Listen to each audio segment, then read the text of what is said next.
चंद्रपूर जिल्हा पोलिसांच्या स्थानिक गुन्हे शाखा आणि अन्न व औषधी प्रशासन विभागानं सावली तालुक्यातील रयतवारी गावात धाड घालून प्रतिबंधित सुगंधित तंबाखू तयार करणाऱ्या अवैध कारखान्याचा पर्दाफाश केला। या कारवाईमध्ये कारखान्याच्या मुख्य सूत्रधाराला अटक करण्यात आली असून लाखोंचा माल जप्त करण्यात आला आहे। प्राथमिक तपासात या कारखान्याला गडचिरोली जिल्ह्यातून कच्च्या मालाचा पुरवठा होत असल्याचं निष्पन्न झालंय। राज्य शासनानं आरोग्यास गंभीर धोका निर्माण करणाऱ्या सुगंधित तंबाखूच्या उत्पादन आणि विक्रीवर बंदी घातली आहे। मात्र चंद्रपूर जिल्ह्यात मोठ्या प्रमाणावर हा अवैध व्यवसाय सुरू आहे। एलसीबीला मिळालेल्या गोपनीय माहितीनुसार गुरुवारी सावली तालुक्यातील रयतवारी इथे ही धाड घालण्यात आली। यावेळी एका ठिकाणी प्रतिबंधित सुगंधी तंबाखूचं उत्पादन सुरू असल्याचं आढळलं।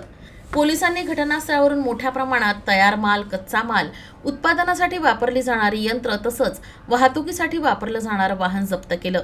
याशिवाय या कारवाईत कारखान्याचा मुख्य सूत्रधार देखील पोलिसांच्या ताब्यात आहे। सध्या या रॅकेटशी संबंधित इतर आरोपींचा शोध सुरू आहे। पोलीस स्टेशन सावली हद्दीमध्ये अन्न सुरक्षा अधिकारी आणि आमचे एलसीबीचं पथक असे जॉईंटली ॲक्शन घेतलेली आहे। त्यामध्ये